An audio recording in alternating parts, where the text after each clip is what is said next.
एक दिन में कितने साल होते हैं? If I ask this question, आपको लगेगा कि क्या फालतू, this is not the right way of asking question. You must ask कि एक साल में कितने दिन होते हैं. बट बिलीव मी, अगर आप मरकरी पे होते, जो हमारा सबसे क्लोजेस्ट प्लैनेट है सन के पास, तो वहां पर सवाल यही पूछा जाता कि एक दिन में कितने साल होते हैं, क्योंकि उसका आंसर होता 2. Yes, welcome to this series of Cosmic in which we try to know our space. We are going to talk about the first planet, the closest planet, Mercury, today in a very brief detail but very interesting phenomenon जो वहां पर होते हैं और उसके बारे में हम जानने की कोशिश करेंगे. यानी आज हम अपने सबसे क्लोजेस्ट प्लैनेट जो सन के पास है उसके बारे में बात करने वाले हैं. उसका नाम है मरकरी. तो मरकरी की अगर हम बात की जाए तो मरकरी जो है वो रॉक सॉलिड है. मैं उस पर वापस आऊंगा कि वो एक दिन उसमें 2 साल के बराबर क्यों होता है, इस फैक्ट पर वापस आऊंगा.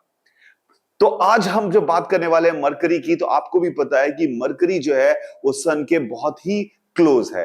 I am not going into the data exactly because data important नहीं है, क्योंकि data is something you can catch any time. You must know the facts about Mercury, not the data, but जो उसकी properties है उनके ऊपर बात करने की कोशिश करेंगे. This is how we can remember कि मरकरी में क्या क्या खास बात है.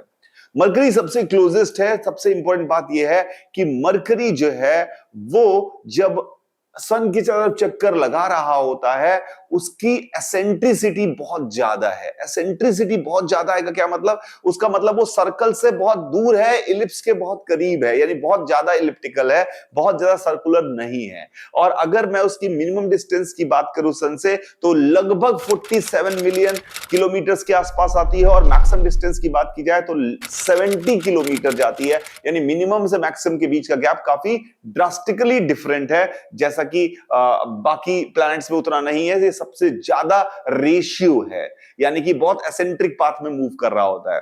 अच्छा, इंटरेस्टिंग बात यह है कि जो इस पर कोई एटमॉस्फेयर नहीं है. द रीजन इज दैट कि इस पे टेम्परेचर का बहुत डिफरेंस क्रिएट हुआ है, क्योंकि मरकरी जो है वो उसका मोस्ट ऑफ द टाइम, यानी पूरे एक साल, जो आपको पता है मरकरी पूरा एक चक्कर लगाने में 88 अर्थ डेज के बराबर समय लगाती है. 88 अर्थ डेज, यानी 88 दिन बीतेंगे हमारे, तो मरकरी एक चक्कर लगाएगा. यानी मरकरी के कैलेंडर में एक सोलर ईयर कंप्लीट हो जाएगा, एक साल कंप्लीट हो जाएगा. और एक साल जब कंप्लीट होगा, मरकरी अपनी एक्सिस के बाद बहुत स्लो रोटेट कर रही होती है, बहुत स्लो रोटेट कर रही होती है. अगर वो अपनी एक्सिस के बाद बहुत स्लो रोटेट कर रही है, तो इससे क्या हुआ कि उसमें मोस्ट ऑफ द टाइम एक ही फेज जो है वो सन के सामने रहता है. इस चक्कर में मरकरी में लगभग 2 साल तक एक पूरा दिन होता है. यानी एक पूरे साल सुबह हो रही है और एक पूरे साल मरकरी पे रात हो रही है.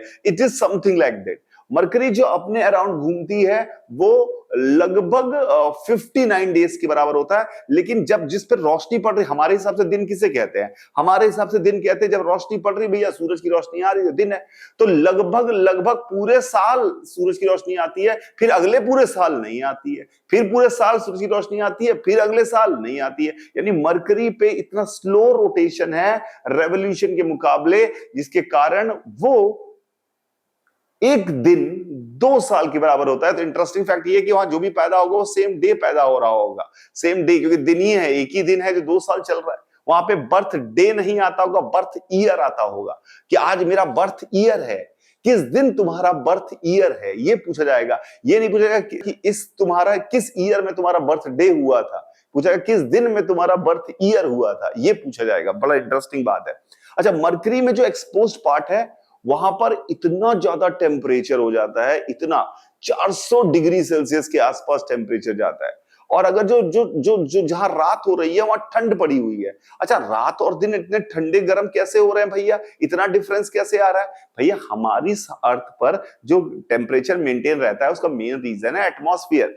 मरकरी जो है mostly reflecting part of energy है, एब्जॉर्ब करता है, रिफ्लेक्ट करता है, उसमें उसकी हीट कैपेसिटी बहुत कम है, इसकी हीट कैपेसिटी कम है, वो एब्जॉर्ब कम करके जल्दी से छोड़ता है, जल्दी एब्जॉर्ब करता है, जल्दी निकालता है, गर्म भी जल्दी, ठंडा भी जल्दी। तो जो पार्ट सन के सामने एक्सपोज है उसका temperature as high as 400 degree जाता है, और जो दूसरी साइड है, black side of the Mercury है, जो पूरे दिन जहां रात हो रही है, वहां -173 डिग्री सेल्सियस तक भी चला जाता है। तो this is how mercury has a absolutely different temperature zone on the earth. और लाइफ सर्वाइव करना बहुत मुश्किल है, इसलिए मरकरी पे कोई रह नहीं रहा है। लाइफ जैसी लाइफ हम सोचते हैं, मुझे नहीं पता कि वैसी भी लाइफ हो सकती है कि जिसमें वहां पे भी सर्वाइव कर जाए, पर वहां पे कोई एटमॉस्फेयर भी नहीं आ पाया। एटमॉस्फेयर क्यों नहीं आ पाया? अच्छा, मरकरी की डेंसिटी लगभग अर्थ की डेंसिटी के बराबर है। अर्थ की डेंसिटी सबसे ज्यादा होती है, जितने भी प्लैनेट्स हैं उनमें सबसे ज्यादा डेंसिटी अर्थ की है, लगभग 5.6 के आसपास। मरकरी की डेंसिटी से थोड़ी कम है, 5.4 5.3, ज्यादा डेटा में मत घुसिएगा, इसी के आसपास है मरकरी की डेंसिटी। तो मरकरी की डेंसिटी तो आसपास है, तो मरकरी पे क्या ग्रेविटी फोर्स उतना ही लग रहा है? नहीं, मरकरी का साइज छोटा है, मून के बराबर है। अगर मरकरी का साइज अर्थ के बराबर होता, अगर मरकरी का साइज अर्थ के बराबर होता, तो वहां की ग्रेविटी भी बिल्कुल उतनी ही होती जितनी हमारे अर्थ की ग्रेविटी थी, सेम ग्रेविटी होती, पर साइज छोटा, इसलिए वहां की ग्रेविटी लगभग 1/3 है, लगभग 1/3 है हमारी ग्रेविटी, जो अर्थ की ग्रेविटी है। I hope you understand. यानी कि अगर हमारे को 1/3 ग्रेविटी है, तो अगर हमारे को 1 सेकंड में हम 5 मीटर गिर रहे हैं, एस बराबर हाफ GT² से, तो वहां पर 1 सेकंड में 1.5 मीटर गिरेंगे। This is the basic difference. आप इस बात को समझिएगा, ड्रॉप किया जाए तो this is how mercury move करता है। अच्छा, मरकरी जो है उसका जो प्लेन ऑफ रोटेशन है, प्लेन ऑफ रोटेशन जो मरकरी का है, वो अर्थ के प्लेन ऑफ रोटेशन से, अर्थ का जो प्लेन ऑफ रोटेशन है उससे झुका हुआ है, उससे झुका हुआ है। तो हर बार वो अर्थ के सामने नहीं आ पाता। सन से हम देख पाएंगे तब जब वो शैडो की तरह में दिखाई दे, सनशाइन लाइट रे को रोकेगा तो हमें पता चलेगा कि भैया मरकरी है, वहां पर एग्जिस्ट कर रहा है मरकरी। पर वो हर बार सामने सन के हमारे अर्थ से सामने नहीं दिखाई देता है, हमारे अर्थ से सामने नहीं दिखाई देता है। लगभग 7 साल में एक बार हमें दिखाई देता है कि भैया हमारे सामने आ गया। ये इवेंट ऐसी होती है कि 7 साल में एक बार हमें दिखाई देता है। और क्या पता है हमें मरकरी के बारे में? मरकरी के बारे में हमें एक बात पता है कि मरकरी जो है एकदम रॉक सॉलिड है, यानी मेटेलिक फॉर्म है, सिलिकेट्स हैं वहां पर, मेटेलिक फॉर्म है, एकदम रॉक सॉलिड है। और उसमें टेम्परेचर इतना डिफरेंस होता है यहां और वहां। एटमॉस्फेयर के बारे में क्या कहना है? मरकरी के आसपास कोई एटमॉस्फेयर नहीं है, और थिन लेयर मानी जाती है, एयर नहीं कहेंगे उसको, पर वो थिन लेयर है, वहां पे एक्सोस्फीयर है। उसका भी जैसे हमारा एक्सोस्फीयर होता है वैसे उसका एक्सोस्फीयर होता है, लेकिन वो इतने दूर दूर डेंस मॉलिक्यूल्स हैं, डेंसिटी इनकी इतनी दूर दूर है उन मॉलिक्यूल्स की कि उनको गैस भी नहीं मान सकते, क्योंकि दे आर नॉट कोलाइडिंग। तो गैस की जो हम प्रॉपर्टीज पढ़ते हैं वो मानी जाती है, डिफरेंट डिफरेंट एटम्स हैं दूर दूर पर, they are not interacting at all. छोटे छोटे पार्टिकल्स हैं जो इंटरेक्ट नहीं कर रहे हैं, तो इसलिए उसके एक्सोस्फीयर का कोई मतलब नहीं है, जिसको सोलर विंड्स कभी भी आराम से पेनिट्रेट कर देती है। अच्छा, सोलर विंड जब पेनिट्रेट करती है तो ये आयनाइज होते हैं ये एक्सोस्फीयर के, और वो बाहर निकलते हैं, स्पेस में बाहर आते हैं। जब स्पेस से बाहर आते हैं तो इसको हम कहते हैं टेल लाइट्स की तरह ये बाहर आ रहे होते हैं, टेल लाइट्स की तरह बाहर आ रहे होते हैं। तो ये सभी में होता है फिनोमेना, मरकरी में भी होता है। तो मरकरी में इतना ही अगर हम जाने की जो क्लोजेस्ट प्लैनेट है, और इसमें इंटरेस्टिंग बात यह है कि इसका एक दिन जो है वो उसके 2 साल के बराबर है, यानी 88 डेज में एक दिन होता है, और 88 डेज तक वहां पर अगर दिन है तो दिन ही रहता है।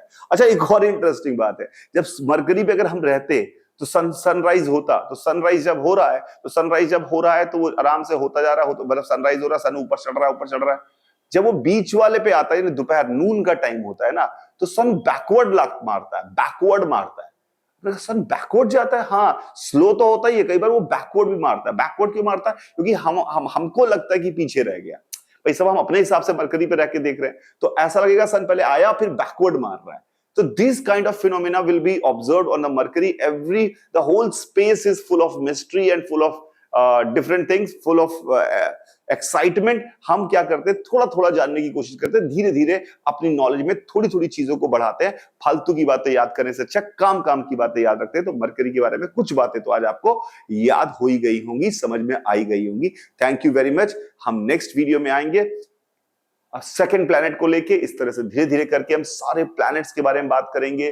फिर सोलर सिस्टम की जब बात हो जाएगी, फिर हम अपनी गैलेक्सी के बारे में बात करेंगे। गैलेक्सी के बाद हो जाएगी तो हम बाकी सारे टर्म से भी रूबरू होंगे, जो हम ये सब टर्म सुनते हैं कि वार्म होल क्या है, डार्क मैटर क्या है। तो इन सारे टर्म से हम रूबरू होंगे just to understand in a common man language. Common man की लैंग्वेज में समझने की हम कोशिश करेंगे, ज्यादा कॉम्प्लिकेटेड नहीं करेंगे। I hope I made my point. Thank you very much. Bye, सभी को. Enjoy your life. If you find it enjoyable, otherwise make it. Bye.